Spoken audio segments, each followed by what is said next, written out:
अमल से जिंदगी बनती है जन्नत भी जहन्नम भी। अमल से जिंदगी बनती है जन्नत भी जहन्नम भी। ये खाकी अपनी फितरत में न नूरी है न नारी है। जगह जी लगाने की ये दुनिया नहीं है, जगह जी लगाने की ये दुनिया नहीं है। ये इबरत की जा है, तमाशा नहीं है। मेरे भाइयों, मेरे बुजुर्गों, आज इंसान दुनिया के अंदर आया और ये कितना मोहतरम शान अल्लाह ने कीमती दौलत हम सबको ईमान जैसी दौलत नसीब फरमाई। ये इतना कीमती दौलत ईमान का, ये इतनी कीमती दौलत है कि आसमानों जमीन से ज्यादा कीमती दौलत अल्लाह ने ईमान वाली दौलत नसीब फरमाया। मदनी करीम सल्लल्लाहु अलैहि वसल्लम ने इरशाद फरमाया कि लोगों,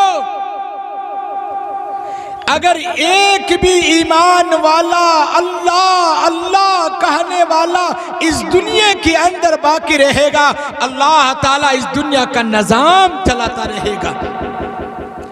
अगर वो भी एक इंसान भी अल्लाह अल्लाह कहने वाला अगर बाकी नहीं रहेगा तो अल्लाह इस दुनिया के निजाम को दरहम बरहम कर देगा, तोड़ फोड़ देगा, कोई उसका परवाह नहीं करेगा।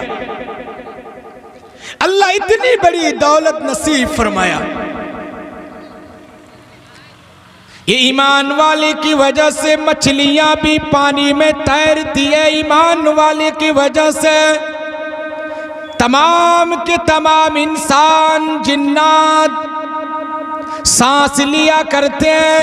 ये इंसान, ये ईमान की वजह से दुनिया के सारा निजाम चलता रहता है। इसी ईमान की वजह से रब्बे कायनात सूरज का भी निजाम चलाता है।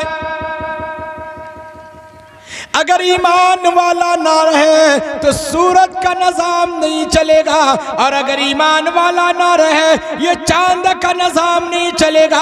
अगर ईमान वाला ना रहे समंदर का निजाम नहीं चलेगा। ईमान वाला ना रहे ये मछली का निजाम नहीं चलेगा। ईमान वाला ना रहे दुनिया का कोई भी निजाम नहीं चलेगा।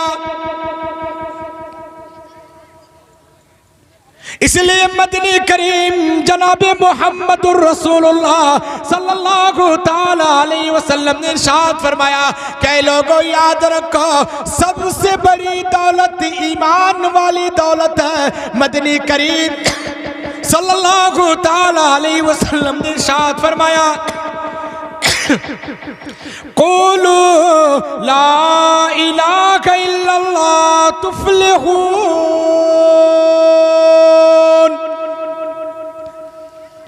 क्या ईमान वालो, अगर तुम कामयाब होना चाहते हो, बामुराद होना चाहते हो तो अल्लाह से डर, रसूलुल्लाह सल्लल्लाहु ताला अलैहि वसल्लम के ऊपर ईमान रख, तू कामयाब हो जाएगा।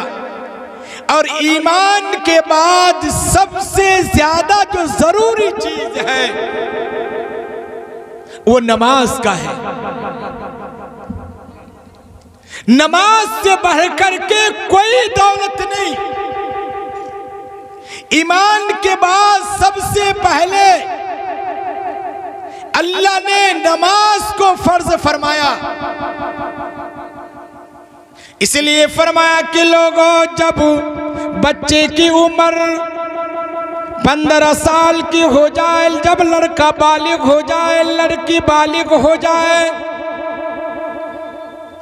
अब इसकी कोई जरूरत नहीं, सबसे पहले इसे नमाज का हुक्म किया कर।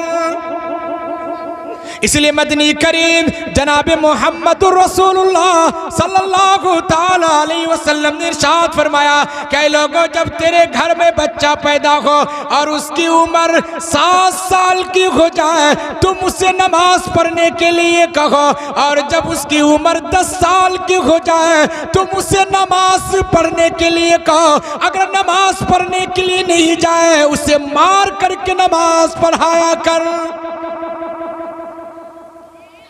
क्योंकि बालिग होने के बाद सबसे पहले उसे नमाज के बारे में तलकीन की जाएगी, लिहाजा नमाज के बारे में कहा जाएगा और नमाज का हुक्म उसके ऊपर आयद होगी, लिहाजा उसके ऊपर नमाज फर्ज कर दी जाएगी, नमाज फर्ज हो जाएगा। बुलूगियत के बाद उसकी एक वक्त की भी नमाज छूट जाएगी, 2,88,00,000 बरस जहन्नम में जलना पड़ेगा। इसलिए फरमाया कि लोगों, ईमान के बाद सबसे पहले नमाज की जरूरत है। इसलिए रब्बे कायनात कुरान करीम के अंदर 72 जगह नमाज की ताकीद फरमाया है कि ऐ मेरे बंदे तुम नमाज पढ़ा करो, ऐ मेरे बंदे तुम मस्जिद को आबाद किया करो, ऐ मेरे बंदे तुम मस्जिद को आया करो, ऐ मेरे बंदे तुम मस्जिद के कोने में आया कर, तुम मस्जिद को आबाद किया कर। अरे तुम मस्जिद को आबाद करोगे, रब्बे कायनात कहता है कि हम तुम्हारे घर को आबाद करेंगे।